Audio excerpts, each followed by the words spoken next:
প্রদীপ তো ভীষণ ময়লা, আর এতে জলও লেগে আছে, এটা একটু সাফটা করে নে। তুমি ঠিক বলেছ আম্মা, আমি এটাকে এখনই ঘষে সাফ করে দিচ্ছি, তাহলে দামও বেশি পাওয়া যাবে আর আমি লুচিয়ে নিয়ে আসবো। হ্যাঁ,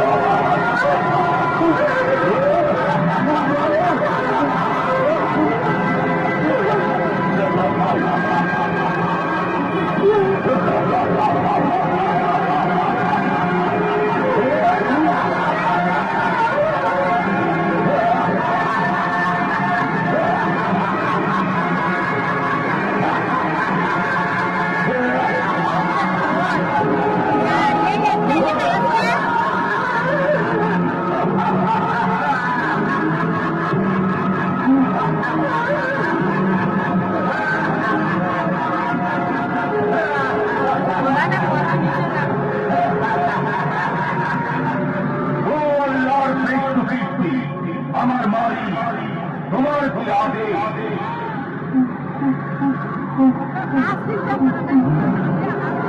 আমি বাঁচতে চাই, কিন্তু দেখছি মৃত্যু আমার পিছু ছাড়েনি।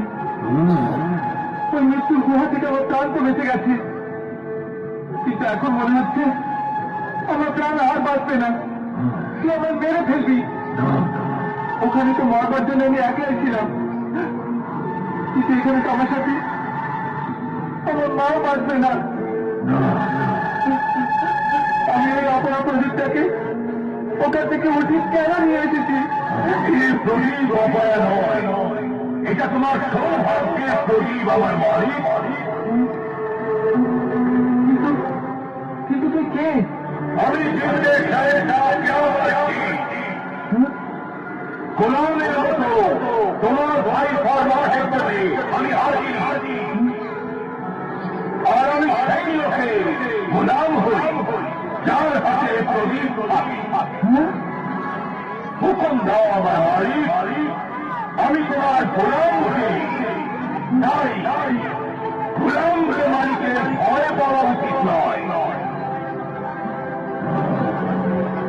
তুই এত বড় শক্তিশালী দিন, তুই আমার মতো কমজোর মানুষের গোলাম কি করে হতে পারিস? যার কাছেই এ প্রদীপ থাকে আমি ওই গোলাম হই, ওই হুকুম মেনে থাকি। হুকুম তো দিয়ে দেখো। কি হুকুম দেব? যে কোনো